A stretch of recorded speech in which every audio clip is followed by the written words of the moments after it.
I'm Dr.Neiders, and today I'm going to talk to you about first stuttering and then about stuttering therapy.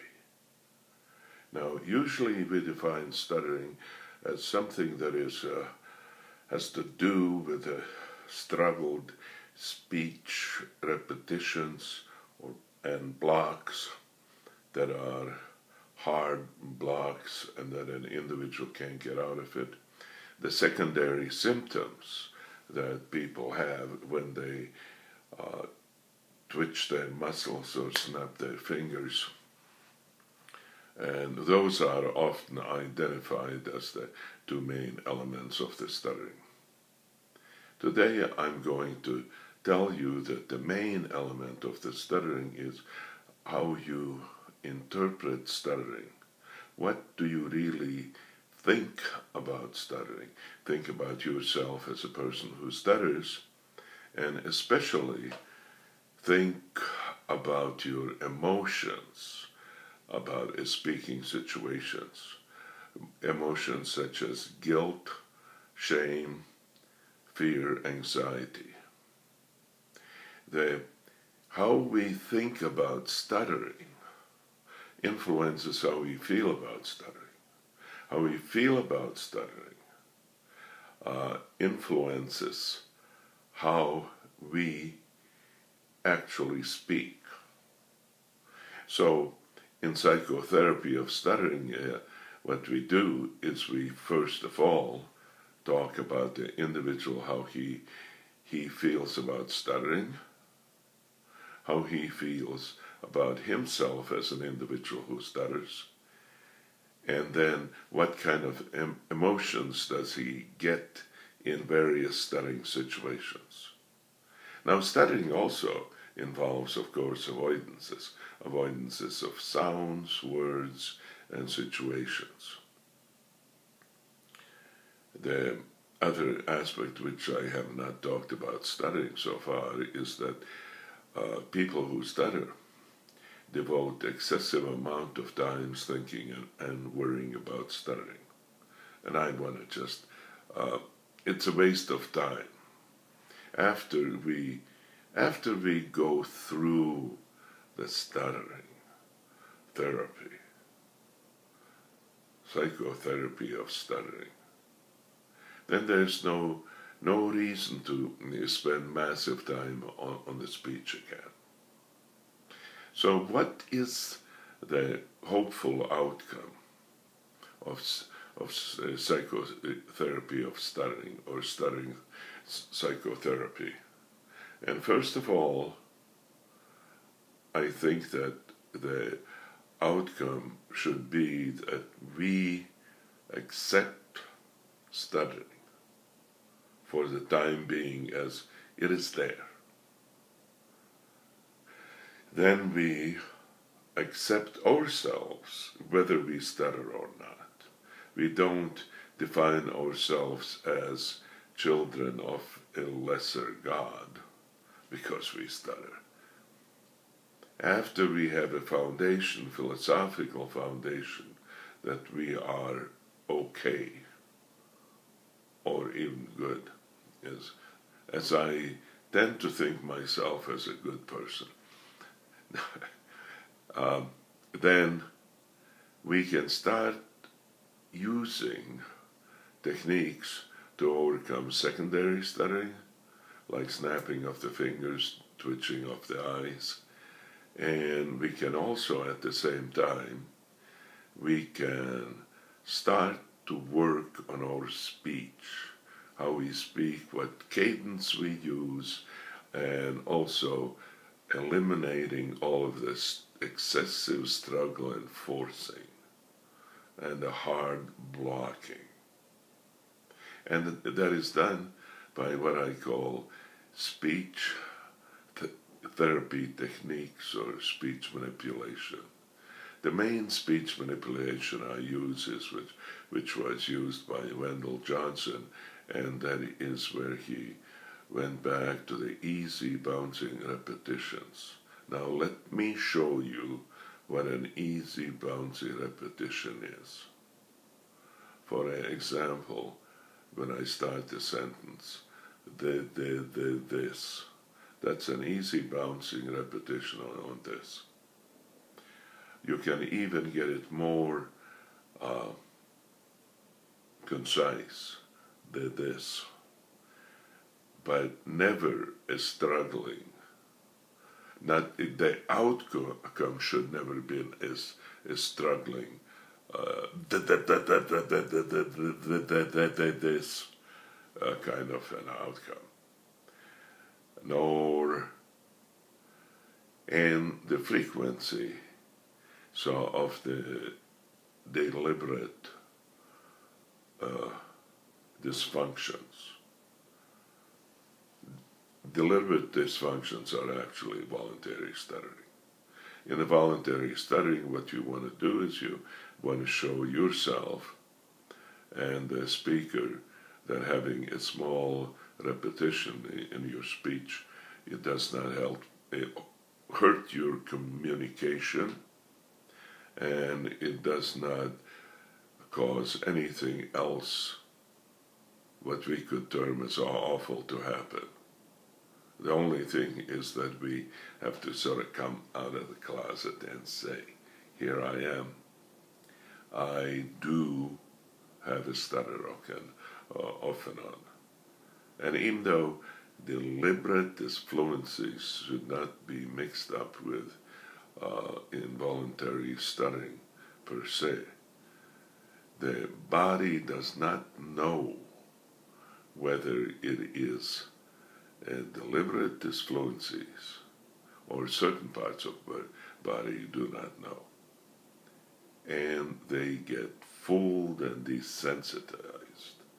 And a lot of the anxiety and shame about stuttering goes away if enough systematic, deliberate disfluencies are inserted in the speech. I have gotten sort of in a meandering mode, so why don't I just sum it up, what I expect out of my clients when they come to stuttering therapy, and it's a contract that we make. First of all, substitute for the conditional self-esteem, which is based on how well you do or how well you are liked, substitute unconditional self-acceptance, whether you stutter or not. And this is done by various techniques in rational emotive behavior therapy. Then after you have established that, you can start to avoid avoidances, circumlocutions, substitutions. And also at the same time, you can start to eliminate all of those secondary stuttering symptoms, which I will talk about later. So we have gotten out that we are not being hung up by our attitudes about stuttering. Our emotions are minimal, and then our blocks, or occurrence of blocks, or real disfluencies will be fewer and fewer. Now, if an individual starts to become a bit at unease about their confidence, whether they can talk or not, then they start to insert some of the deliberate disfluencies. Now, there was one aspect which I hadn't talked about that much, is that if an individual is an active stutterer, with all of the secondary symptoms and all of the irrational thoughts and unhealthy negative emotions, then what happens is there's so much time and energy wasted on speech that it takes away from the enjoyment the time or energy for enjoyment of the good things on this earth. So we got to get rid of that also. As I'm taking a peek at my notes, I think that I have covered most of what I intended to say. One of these days I'll get a better video. So the goal is to have so infrequent and so infrequent and minimally severe stuttering that it can be called operational fluency.